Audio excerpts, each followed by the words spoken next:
Hello നമസ്കാരം. ഇത് സ്ലോവാക്യയിൽ ബ്രാറ്റിസ്ലാവയിലുള്ള യൂറോവിയ മാളിൽ ഡെക്കാത്ലോണിലുള്ള സൈക്കിളുകളാണ്. ഒരു സൈക്കിളിൻ്റെ വില കേട്ടാൽ നിങ്ങൾ ഞെട്ടിപ്പോവും. എത്രയാണോ?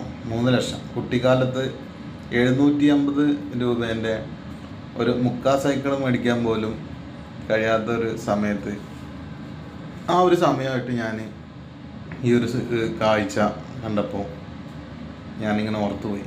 കാരണം ഒന്ന് ആലോചിച്ച് നോക്ക്, 1 ലക്ഷം 1.5 ലക്ഷം രൂപയുടെ സൈക്കിളുകൾ. നമുക്ക് 750 രൂപ കൊടുത്തൊരു സൈക്കിൾ മേടിക്കാൻ പറ്റാത്ത കാലം. ആ കാലവും ഈ കാലവും തമ്മിൽ ഇത് ഇവിടുത്തെ കാഴ്ച കേട്ടോ. നമ്മളെ നാട്ടിൽ ഇത്രയൊന്നും എന്തായാലും സൈക്കിളിന് വില വരില്ല. ഇതൊക്കെ എനിക്ക് തോന്നുന്നു വലിയ സ്പോർട്സ് സൈക്കിളുകളായിരിക്കാം ഒരു പക്ഷേ. എനിക്ക് ഈ സൈക്കിളിനെ കുറിച്ച് അറിയില്ല. അറിയുന്നവരൊന്ന് കമൻറ്റ് ചെയ്യും. 3.5 ലക്ഷം. അപ്പോൾ ആ സൈക്കിളിൻ്റെ വില കണ്ടില്ലേ നിങ്ങൾ നേരത്തെ? 3499 യൂറോ. 3.5 ലക്ഷമാണ്. നാട്ടിൽ 3.5 ലക്ഷത്തിൻ്റെ മേലെ വരും. ഇതൊക്കെയാണ് ഇവിടുത്തെ അവസ്ഥ.